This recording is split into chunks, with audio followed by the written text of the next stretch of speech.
बिस्मिल्लाहिर्रहमानिर्रहीम। अस्सलाम वालेकुम फ्रेंड्स, आप लोग कैसे हैं? उम्मीद है हमेशा की तरह आज भी अच्छे होंगे।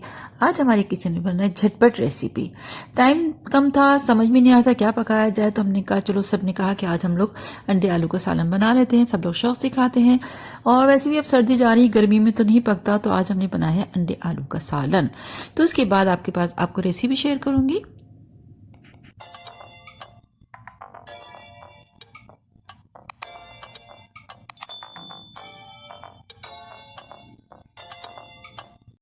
उसके लिए मैंने 4 अदर अंडे उनको बॉईल किया। इतनी देर बॉईल हो रहे थे तो मैंने जल्दी से प्याज ली, उसको मैंने ग्राइंड कर ली, मेथी दाने का बघार दिया और घी मैंने इसमें कम डाला है। इसमें मैंने घी इसलिए कम डाला क्योंकि अभी आप देखिएगा आगे रेसिपी आखिर लास्ट तक देखिएगा। ये फिर मैंने प्याज ली, एक मीडियम साइज़ के लिए उसको चॉप कर ली थी, बारीक बारीक काट के उसमें बघार दे रही हूँ। फिर गरम मसाला वगैरह शामिल कर दिया। प्याज पिसी हुई थी तो मतलब मैंने 2 अदद बड़ी साइज़ की प्याज ली, क्योंकि ग्रेवी भी तो चाहिए ना, खाली ऐसे तो नहीं खाया जाता ना, आप खुद बताइए। तो मैंने प्याज ली, उसको पीस कर रख ली थी। फिर मैंने उसमें जब प्याज ब्राउन हुई तो मैंने अदरक लहसुन का पेस्ट डाला था और उसके बाद उसमें प्याज भी पेस्ट शामिल कर दिया। ठीक है, तो उसके बाद मैंने इसमें इसको भूनती रही। अच्छा, मैंने प्याज 2 ली थी, वो तो मैंने आपको बता दिया है। तो खैर बहरहाल, और मैंने इसमें डाली हरी मिर्च बाद में डाली थी, और नमक डाला, और लाल मिर्च पिसी हुई, और हल्दी।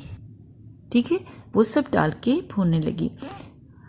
तो मैं ये बता रही थी आपको कि खाना पकाना बहुत आसान काम है। लोग कहते हैं बहुत मुश्किल है, क्या पकाया जाए।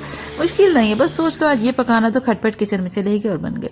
ये मसाला देखिए, बातें हो रही हैं, इधर मसाला भी भुन रहा है कि मसाला अच्छा भुनना चाहिए, प्याज का कच्चापन बिल्कुल नहीं होना चाहिए। तो ये देखिए प्याज का मसाला ज़बरदस्त किस्म का भुन गया, खुशबू बहुत मज़े की आ रही है, और देखें कैसे घी भी ऊपर आ गया। ठीक है, अब इसके बाद आलू जो कटे हुए हैं वो डाल दिए गए हैं, और इसके बाद हम इसमें पानी डाल के इसको गलने देंगे। ठीक है, अभी वो 4 अदर जो अंडे बॉईल किए थे तो उसको हमने छील कर रखा हुआ एक साइड पर, यानी छिलके उतार के रख दिए। ठीक है, छिलके उतार के रख दिए, उसको मैं करूँगी फ्राई, यानी साबुत अंडों को। अब आप पूछेंगे साबुत इस तरह क्यों? अक्सर लोग तो वैसे ही पका के वैसे ही डाल देते हैं, बॉईल किया और छिलके उतार के डाल दिया। लेकिन मेरे घर जो बनते हैं, मेरी रेसिपी क्या है, मैं इसको हल्का सा फ्राई करती हूँ। आप भी बनाइएगा इस तरह और टेस्ट अच्छा होता है। हाँ, एक बात और बताती चलूँ, जब आप अंडे बॉईल करें तो उसमें थोड़ा सा नमक शामिल कर दें। इस तरह करने से इसके छिलके बहुत आसानी से उतर जाते हैं। ठीक है, और ये देखिए एक तरफ बन रहा है, आलू इसमें गल रहे हैं, और यहाँ हमारे अंडे बॉयल हो गए थे, इसको मैंने फ्राई कर रही हूँ। बस अब देखती हूँ आलू भी गल जाएंगे तो फिर मैं इसमें ये शामिल कर दूँगी। ठीक है, देखिए ये फ्राई हो रहे हैं, ब्राउन हो गया तो इसका मतलब अच्छा टेस्ट हो जाता है। बल्कि ये देखिए खुशबू बहुत अच्छी आ रही है, अब तो मज़ा आ रहा है। अब जो घी जो था, मैंने आपको बताया ना, मैंने शुरू में घी कम डाला था। क्यों कम डाला था कि ये घी मैंने अब इसमें शामिल कर दिया।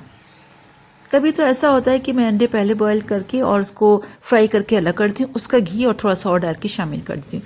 लेकिन आज मैंने क्या किया था कि इसको जल्दी जल्दी थी ये इस तरह। अब मैंने इसमें अंडे शामिल किया और इसी के साथ थोड़ी देर बाद शामिल कर दूंगी हरी मिर्च।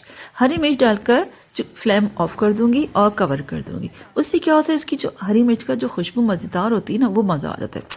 वाह, तो इसी तरह मैंने किया। अब इसको ढक कर चूल्हा मैंने बंद कर दिया। ठीक है, फ्लेम ऑफ है और फिर भी देखिए कैसे पक रहा है। कवर कर दिया 2 से 4 मिनट, और इसके बाद मैं क्या करूँगी, मैं इसमें थोड़ा सा गर्म मसाला पिसा हुआ शामिल कर दिया। उस वक्त आपने देखा होगा मैंने उसमें गरम मसाला बहुत कम डाला था, सिर्फ 2 लौंग 2 काली मिर्च। ठीक है, लेकिन इस वक्त पिसा हुआ डाल रही हूँ, इसका खुशबू भी अच्छी है, टेस्ट भी अच्छा आता है। तो अब इसके बाद डालूंगी हरा धनिया। ये रेसिपी स्पेशल मुझे फ़ोन किया था कुछ लोगों ने कि आप बताइए कि हम इस तरह अंडों का सालन बनाते हैं लेकिन हमारा सही टेस्ट नहीं आता। ये पता है क्यों वो नहीं आता? तो क्योंकि ऑनलाइन भी हमारा खाना जाता है, तो उसकी वजह से मैंने कहा चलो आज मैं उनको ये रेसिपी बता दूं कि वो खुद भी बना सकते हैं। और मैंने इसलिए इस पर कॉन्टेक्ट नंबर भी अपना दिया हुआ है कि अगर समझ में ना आए तो हम उससे कॉन्टेक्ट करके मालूम भी कर सकते हैं। ये 4 अंडों का सालन है। ठीक है, जब हमारा ऑर्डर जाता है तो समझो हम 2 अंडे को कहते हैं एक ऑर्डर। ठीक है, 1 पर्सन का, तो ये हमारे 4 अंडों का। ठीक है, चलें, अपना ख्याल रखिएगा और बहुत सी दुआओं में याद रखिएगा। अल्लाह हाफिज़।